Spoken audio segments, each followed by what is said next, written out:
నమస్కారం ETV news కి స్వాగతం ముందుగా ముఖ్యాంశాలు పులిచింతలకు త్వరగా స్టాప్ లాక్ గేట్ అమర్చాలన్న సీఎం జగన్ సాంకేతిక అంశాలపై లోతైన అధ్యయనం చేయాలని ఆదేశం నేడు పనుల పూర్తికి అధికారుల కసరత్తు నాసిరకం పనుల వల్లే పులిచింతల గేటు కొట్టుకుపోయిందన్న చంద్రబాబు నిర్వహణ సరిగా లేదని విమర్శ పోలవరాన్ని పూర్తిగా భ్రష్టు పట్టించారని ఆవేదన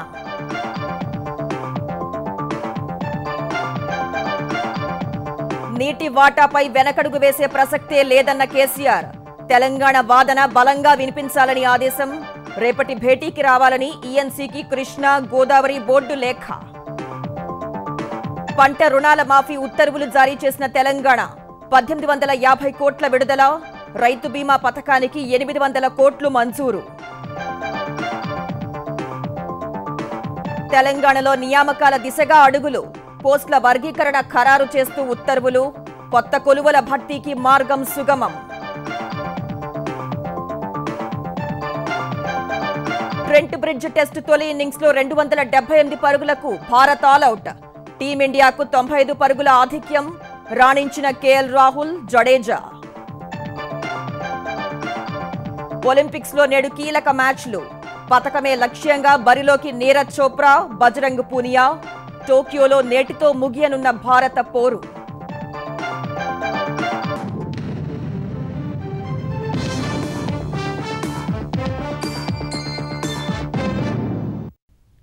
పులిచింతల ప్రాజెక్టు సాంకేతిక అంశాలపై లోతైన అధ్యయనం చేసి వారంలోపు నివేదిక అందజేయాలని సీఎం జగన్ అధికారులను ఆదేశించారు హైడ్రాలిక్ గేట్లు పెట్టే అంశాన్ని కూడా పరిశీలించాలని సూచించినట్లు తెలుస్తోంది గ్రామ వార్డు సచివాలయాల్లో సమస్యల గురించి మంత్రుల్ని ఆరా తీసిన సీఎం వాటి పనితీరు పర్యవేక్షణను సీరియస్ గా తీసుకోవాలని స్పష్టం చేశారు పులిచింతల ప్రాజెక్టుకు వీలైనంత త్వరగా స్టాప్ లాక్ గేటును అమర్చాలని సీఎం జగన్ అధికారులను ఆదేశించారు మంత్రివర్గ సమావేశంలో ఎజెండాలోని అంశాలు ముగిసిన తర్వాత మంత్రులతో సీఎం పలు విషయాలపై చర్చించారు పులిచింతల ప్రాజెక్టుకు స్టాప్ లాక్ గేటును అమర్చిన తర్వాత సాంకేతిక అంశాలపై లోతైన అధ్యయనం చేయాలని ఆదేశించారు పరిశీలన నివేదికను వారంలోపు అందజేయాలని స్పష్టం చేశారు హైడ్రాలిక్ గేట్లు అమర్చే విషయాన్ని పరిశీలించాలని సూచించినట్లు సమాచారం ప్రాజెక్టు విషయంలో గత ప్రభుత్వ హయాంలో ఏ పరిణామాలు చోటు చేసుకున్నాయన్న అంశాలు భేటీలో చర్చకొచ్చినట్లు తెలుస్తోంది ఇటు గ్రామ వార్డు సచివాలయాల్లో ప్రజలకు అందుతున్న సేవలపై మంత్రులను జగన్ ఆరా తీశారు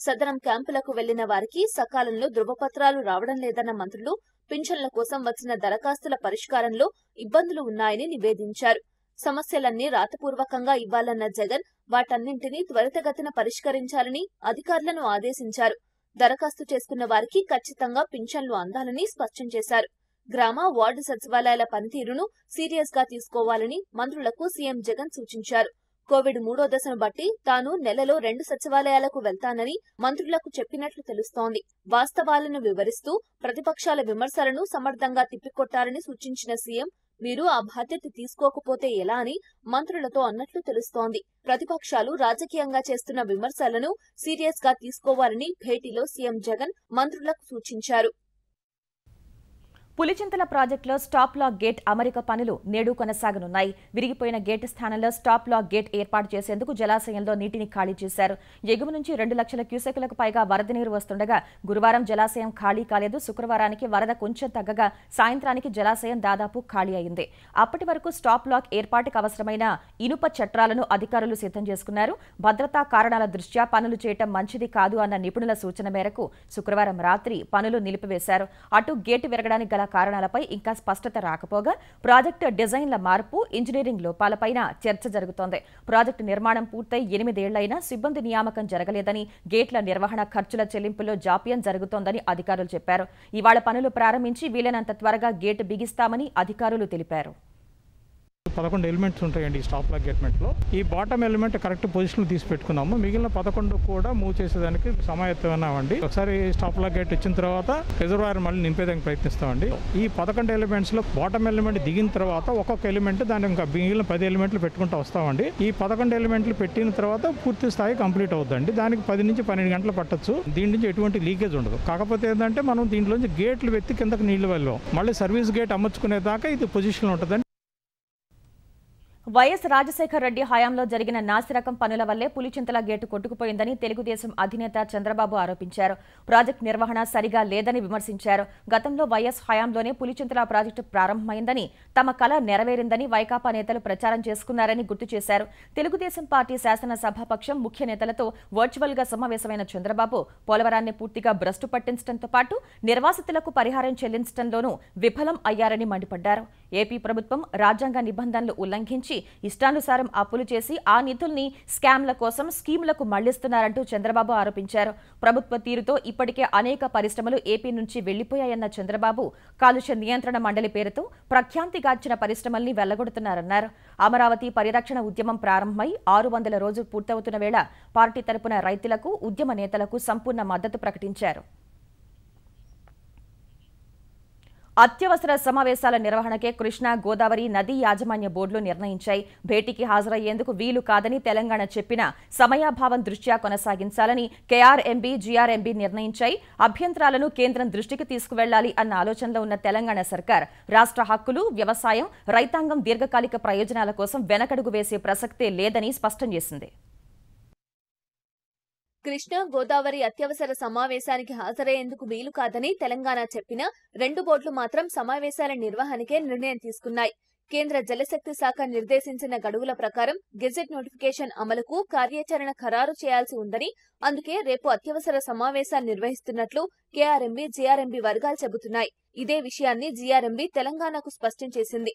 ఈ మేరకు ఈఎన్సీకి బోర్డు సభ్య కార్యదర్శి లేఖ రాశారు. నెల రోజుల్లోపే అవసరమైన సంస్థాగత స్వరూపం ఖరారు చేయాల్సి ఉందని అందులో పేర్కొన్నారు. గెజెట్ నోటిఫికేషన్లోని గడువును విధిగా పాటించేలా మరింత క్రియాశీలకంగా వ్యవహరించాలని కేంద్ర జలశక్తి శాఖ స్పష్టం చేసిందని గుర్తు చేసింది. ఆ విషయాలను దృష్టిలో పెట్టుకుని సోమవారం జరిగే బోర్డు సమావేశానికి హాజరు కావాలని కోరింది. కేఆర్ఎంబీ సైతం ఇదే తరహా నిర్ణయం తీసుకున్నట్లు సమాచారం. అటు గెజెట్ నోటిఫికేషన్లోని అభ్యంతరాలను కేంద్రం దృష్టికి తీసుకువెళ్లాలని తెలంగాణ ప్రభుత్వం నిర్ణయించినట్లు సమాచారం. గెజెట్లోని షెడ్యూళ్లలో ఉన్న ప్రాజెక్టులు, అంశాలు, క్లాజులకు సంబంధించిన అభ్యంతరాలు సహా అన్ని అంశాలపై కేంద్రానికి లేఖ రాయాలని నిర్ణయించినట్లు తెలిసింది. ఒకవేళ సోమవారం బోర్డుల సమావేశానికి హాజరు కాక తప్పని పరిస్థితి ఏర్పడితే అక్కడ అవే అంశాలను ప్రస్తావించే అవకాశాలు కనిపిస్తున్నాయి. రాష్ట్ర ప్రయోజనాల కోసం అన్ని రకాల ప్రయత్నాలు చేయాలని, అవసరమైతే సుప్రీంకోర్టును ఆశ్రయించాలన్న ఆలోచనలో తెలంగాణ ఉన్నట్లు సమాచారం. ఇటు రేపు జరగనున్న కృష్ణా గోదావరి బోర్డు సమావేశాల్లో అనుసరించాల్సిన వ్యూహంపై సీఎం కేసీఆర్ అత్యున్నత సమీక్ష నిర్వహించారు. గోదావరి, కృష్ణా జలాల్లో ఉభయ రాష్ట్రాల నీటి వాటాలపై విస్తృతంగా చర్చించిన సీఎం బోర్డుల సమావేశాల్లో తెలంగాణ వాణిని గట్టిగా వినిపించాలని ఉన్నతాధికారులను ఆదేశించారు. తెలంగాణ సాగునీటి హక్కులు, వ్యవసాయం, రైతుల దీర్ఘకాలిక ప్రయోజనాల కోసం వెనకడుగు వేసే ప్రసక్తే లేదని, అందుకు యంత్రాంగం పట్టుదలతో కృషి చేయాలని కేసీఆర్ పునరుద్ఘాటించారు. ఆదివారం మళ్లీ సమావేశమై వివిధ అంశాలపై సుదీర్ఘంగా చర్చించాలని నిర్ణయించారు. 50,000 రూపాయలలోపు రైతుల రుణాలను మాఫీ చేయాలని నిర్ణయించిన తెలంగాణ సర్కార్ అందుకు అనుగుణంగా మార్గదర్శకాలు జారీ చేసింది. ఈ మేరకు వ్యవసాయ శాఖ 1850 కోట్లను విడుదల చేస్తూ ఉత్తర్వులు విడుదల చేసింది. రుణమాఫీ వల్ల 6 లక్షల మందికి లబ్ధి చేకూరనుందని వెల్లడించింది. ముఖ్యమంత్రి కేసీఆర్ ఈ నెల 15న రుణమాఫీని లాంఛనంగా ప్రకటిస్తారన్న ఆర్థిక మంత్రి హరీష్ రావు 16వ తేదీ నుంచి రైతుల ఖాతాల్లో నగదు జమ అవుతుందని తెలిపారు. డబ్బు జమ కాగానే ముఖ్యమంత్రి పేరుతో రుణమాఫీ అయినట్లు లబ్ధిదారుల ఫోన్లకు సంక్షిప్త సందేశం వెళ్లేలా చూడాలని ఆదేశాలిచ్చారు. మరోవైపు రైతు బీమా పథకానికి 800 కోట్లు విడుదల చేస్తూ వ్యవసాయ శాఖ ఉత్తర్వులు జారీ చేసింది.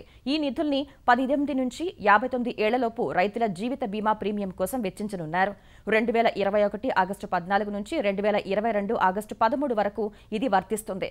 ఏదైనా కారణంతో రైతు కన్ను మూస్తే కుటుంబ సభ్యుల్లో నామినీగా తెలిపిన వారి బ్యాంకు ఖాతాలో పరిహారం కింద 5 లక్షల్ని ఎల్ఐసి జమ చేస్తుంది. వైఎస్ వివేకా హత్య కేసులో దర్యాప్తును సీబీఐ వేగవంతం చేసింది. ఈ నెల 2న గోవాలో అరెస్టైన కీలక అనుమానితుడు సునీల్ యాదవ్ను అధికారులు కస్టడీకి తీసుకుని విచారిస్తున్నారు. కోర్టు ఆదేశాల మేరకు సునీల్ను శుక్రవారం కస్టడీకి తీసుకున్న సీబీఐ ఈ నెల 16 వరకు విచారించనుంది.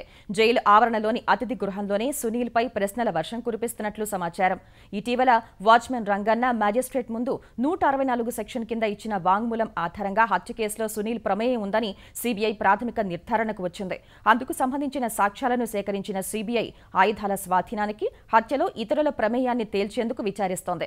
దర్యాప్తు మరింత ముందుకు సాగడానికి సునీల్ వాంగ్మూలం కీలకం కానుంది. కస్టడీలో ఉన్న సమయంలో వీలైనంత సమాచారం రాబట్టాలని సీబీఐ ప్రయత్నిస్తోంది. శుక్రవారం 4 అనుమానితుల్ని ప్రశ్నించిన సీబీఐ నేడు వివేకా కార్ డ్రైవర్ దస్తగిరి నుంచి జమ్మలమడుగు కోర్టులో వాంగ్మూలం నమోదు చేసే అవకాశం ఉన్నట్లు తెలుస్తోంది.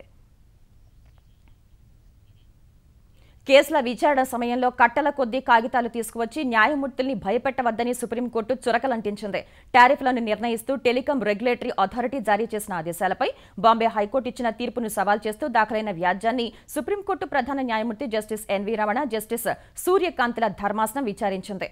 సంబంధిత న్యాయవాదులు 51 వాల్యూమ్ల పత్రాలను సమర్పించడంపై సీజేఐ అసహనం వ్యక్తం చేశారు. పత్రాలను తీసుకువెళ్లడానికి లారీ ఏర్పాటు చేయాల్సి వచ్చిందన్న జస్టిస్ రమణ ఇన్ని సంపుటాలు సమర్పించాల్సిన అవసరం ఏమొచ్చిందని ప్రశ్నించారు. ఇన్ని పత్రాలు సమర్పించి భయపెట్టాలని అనుకుంటున్నారా లేక న్యాయమూర్తులు చదవకూడదని ఇచ్చారా అని ప్రశ్నించారు. కేసు వివరాలను సంగ్రహంగా సమర్పించాలని ఆదేశించారు. ఇటు నేర చరిత్ర ఉన్న నేతలపై నమోదైన కేసుల విచారణపై ప్రత్యేక కోర్టుల ఏర్పాటుకు దాఖలైన కేసుపై విచారణ చేపట్టాలని అమికస్ క్యూరీ విజయ్ హన్సారియా విజ్ఞప్తి చేశారు. దీనిపై వచ్చే వారం నిర్ణయం తీసుకుంటామని జస్టిస్ ఎన్వీ రమణ తెలిపారు. ఆంధ్రప్రదేశ్లోని కడప జిల్లా బ్రహ్మంగారి మఠం మండలం డి అగ్రహారం వద్ద ఘోర రోడ్డు ప్రమాదం జరిగింది. లారీ కారు ఢీకొన్న ఘటనలో 4 మృతి చెందగా మరో 3 గాయపడ్డారు. అనంతపురం నుంచి విజయవాడకు టమోటాలతో వెళ్తున్న లారీ ఎదురుగా వస్తున్న కర్ణాటకకు చెందిన కారును ఢీకొట్టింది. ప్రమాదంలో కారు నుజ్జునుజ్జు కాగా లారీ బోల్తా పడింది. కారులో ప్రయాణిస్తున్న 3 అక్కడికక్కడే మృతి చెందారు. మరో మహిళ బద్వేల్ ఆసుపత్రిలో చికిత్స పొందుతూ మరణించారు. గాయపడిన 3 మెరుగైన చికిత్స కోసం కడప సర్వజన ఆసుపత్రికి తరలించారు. కొత్త జోనల్ విధానం ప్రకారం తెలంగాణ ప్రభుత్వ శాఖల్లోని ఉద్యోగులు, అధికారుల పోస్టుల వర్గీకరణను పూర్తి చేస్తూ జారీ చేసిన ఉత్తర్వులతో ఉద్యోగాల నియామక ప్రక్రియ దిశగా వేగంగా అడుగులు పడుతున్నాయి. 87 శాఖల్లో ఉద్యోగుల వర్గీకరణ పూర్తయిందన్న సర్కార్ ఇతర జోన్లలో పనిచేస్తున్న వారిని సొంత జోన్లకు బదిలీ చేసే ప్రక్రియను ఆగస్టులోగా పూర్తి చేస్తామని తెలిపింది. ప్రభుత్వ ప్రకటనతో వివిధ శాఖల్లో ఖాళీల భర్తీకి మార్గం సుగమం అయ్యే అవకాశం ఉంది. తెలంగాణలో 50,000 ఉద్యోగ నియామకాల భర్తీ చేయాలన్న సీఎం కేసీఆర్ ఆదేశాలకు అనుగుణంగా అధికార యంత్రాంగం చర్యలు చేపట్టింది. కొత్త జోనల్ విధానం ప్రకారం ప్రభుత్వ శాఖల్లోని ఉద్యోగులు, అధికారుల పోస్టుల వర్గీకరణను పూర్తి చేసిన సర్కార్ రాష్ట్రపతి ఉత్తర్వులను అనుసరించి ఆయా శాఖల్లోని పోస్టులను జిల్లా, జోనల్, మల్టీ జోనల్ క్యాడర్ వారీగా గుర్తించింది. ఆయా శాఖల వెసులుబాటు మేరకు క్యాడర్ను ఎంపిక చేసుకునే అవకాశాన్ని ప్రభుత్వం ఇచ్చింది. అందుకు అనుగుణంగా మొత్తం 84 విభాగాధిపతుల పరిధిలో ఉద్యోగాల వర్గీకరణ ఖరారు చేస్తూ ప్రభుత్వ ప్రధాన కార్యదర్శి సోమేష్ కుమార్ ఉత్తర్వులు జారీ చేశారు. కొత్త జోనల్ విధానం అమలుకు ముందే ప్రభుత్వం పోస్టుల వర్గీకరణ చేపట్టింది. ఉమ్మడి రాష్ట్రంలో 6 జోన్ల విధానం కింద జిల్లా, జోన్, బహుళ జోన్ ఉండగా రాష్ట్ర విభజన అనంతరం తెలంగాణ 2 జోన్లతో కొనసాగింది. తర్వాత కొత్త జోనల్ విధానానికి అనుగుణంగా జిల్లా, జోన్, బహుళ జోన్ విధానాన్ని అమల్లోకి తెచ్చింది. కేడర్ ఖరారు కావడంతో ఇక జిల్లాలు, శాఖల వారీగా ఉద్యోగుల సంఖ్యను ప్రభుత్వం నిర్ధారించనుంది. వారం రోజుల్లోనే ఆ ప్రక్రియ పూర్తి చేయాలని భావిస్తోంది.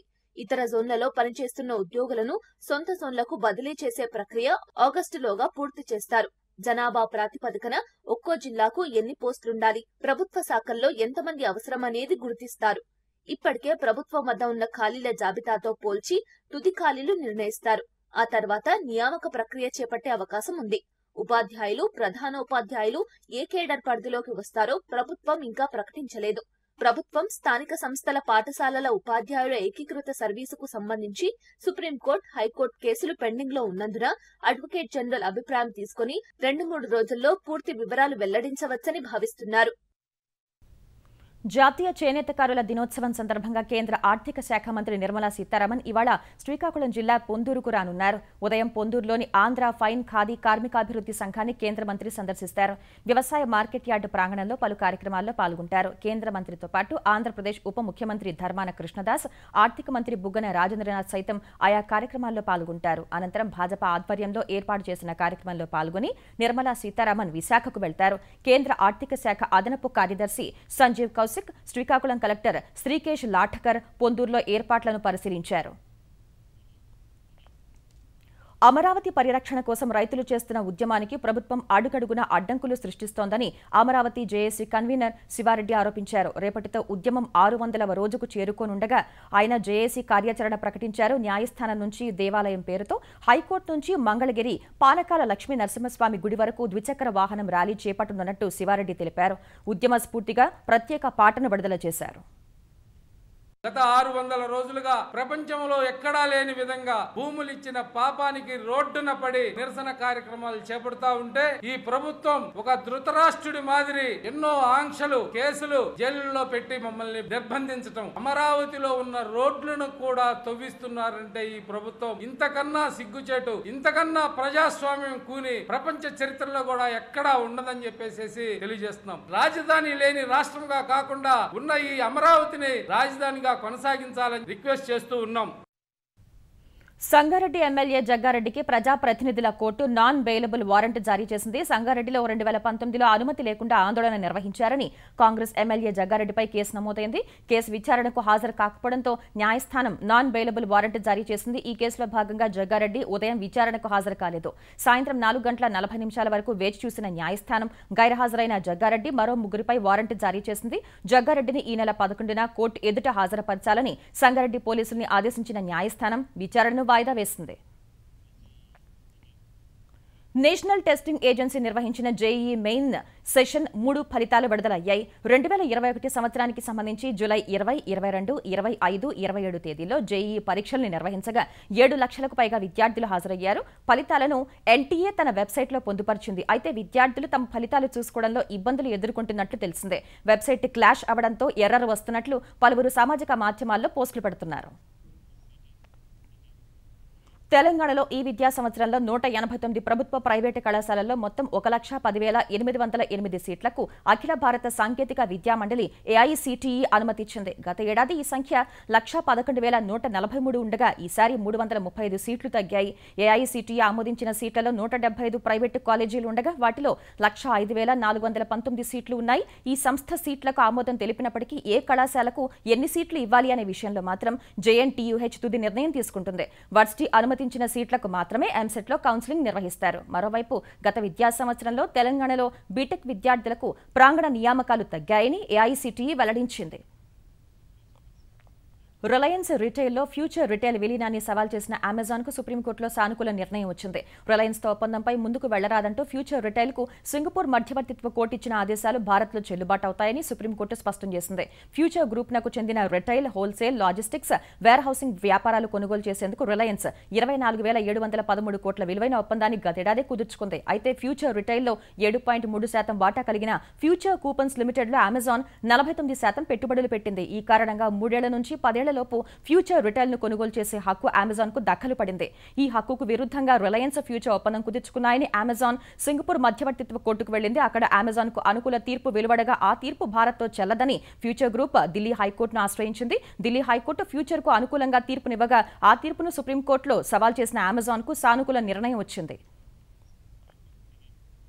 టోక్యో ఒలింపిక్స్ లో కీలక పోరుకు రంగం సిద్ధమైంది. అథ్లెటిక్స్ లో తొలి పతకం కోసం 100 ఏళ్లుగా నిరీక్షిస్తున్న భారత్ నీరజ్ చోప్రాపై భారీ ఆశలు పెట్టుకుంది. జావెలిన్ త్రో క్వాలిఫికేషన్ రౌండ్ లో అదరకొట్టిన 23 ఏళ్ల నీరజ్ ఇవాళ ఫైనల్లో బరిలోకి దిగనున్నాడు. తొలిసారి ఒలింపిక్స్ ఆడుతున్న నీరజ్ క్వాలిఫికేషన్ లో 86.59 మీటర్ల త్రోతో అంచనాలను ఆశల్ని పెంచాడు. నీరజ్ అత్యుత్తమ త్రో 88.7 మీటర్లు కాగా మిగతా వాళ్లకన్నా మెరుగైన ఫామ్ లో ఉన్న నీరజ్ జోరు కొనసాగిస్తే పతకం తెచ్చే అవకాశం ఉంది. సాయంత్రం 4:30కు పోటీ మొదలు కానుంది. అటు సెమీస్ లో ఓడిన భారత స్టార్ రెజ్లర్ బజరంగ్ పునియా ఇవాళ కాంస్యం కోసం మళ్లీ బరిలోకి దిగనున్నాడు. సాయంత్రం 3:55 పోరు ప్రారంభం కానుంది. టోక్యో ఒలింపిక్స్ రేపటితో ముగియనుండగా ఇవాటితో భారత్ పాల్గొనబోయే పతకాంశాల సంఖ్య ముగియనుంది. భారత్ ఇంగ్లాండ్ మధ్య తొలి టెస్ట్ ఆసక్తికరంగా మారింది. తొలి ఇన్నింగ్స్ అనంతరం టీమిండియా విలువైన 95 పరుగుల ఆధిక్యం సాధించింది. ఆతిథ్య జట్టు 183 స్కోరుకు బదులు 278 పరుగుల కాలౌట్ అయింది. 4 వికెట్ల నష్టానికి 124 పరుగుల ఓవర్నైట్ స్కోర్తో మూడో రోజు ఆట ప్రారంభించిన భారత్ రాహుల్ పంత్ జోడీ తమదైన శైలిలో ఆడడంతో ఆధిక్యం దిశగా దూసుకువెళ్లింది. అయితే జోరు మీదున్న పంత్ను రాబిన్సన్ అవుట్ చేశాడు. ఈ క్రమంలో రాహుల్ కు జత కలిసిన జడేజా నిలకడగా ఆడాడు. సెంచరీ చేసేలా కనిపించిన రాహుల్ 84 వ్యక్తిగత స్కోర్ వద్ద ఆండర్సన్ బౌలింగ్లో అవుట్ అయ్యాడు. స్వల్ప వ్యవధిలోనే శార్దుల్ ఠాకూర్ సైతం వెనుతిరగ్గా భారత్ 205 పరుగులకి 7 వికెట్లు కోల్పోయింది. మెరుపు షాట్లతో జడేజా అర్ధశతకం సాధించగా చివర్లో ఆశ్చర్యంగా బుమ్రా సైతం 28 పరుగులు చేయడంతో భారత్ 278 పరుగుల కాలౌట్ అయింది. 95 పరుగుల లోటుతో రెండో ఇన్నింగ్స్ ప్రారంభించిన ఇంగ్లాండ్ వర్షం కారణంగా ఆట నిలిచిపోయే సమయానికి వికెట్లేవీ నష్టపోకుండా 25 పరుగులు చేసింది. ఈటీవీ న్యూస్ సమాప్తం. నమస్కారం.